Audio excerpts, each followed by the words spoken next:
Here is a step-by-step guide how to fix the Discord awaiting endpoint. Step 1. Join the affected Discord voice channel. Next, click the edit channel gear icon. Within the setting, click onto the overview. Next, open the region override drop-down menu and then select the nearest server region location. Now you have to go to your Windows and run the command cmd to open the command prompt app.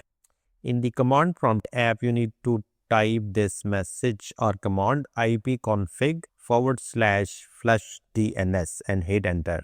It is going to take some time and then you will get this message, successfully flushed the DNS resolver cache.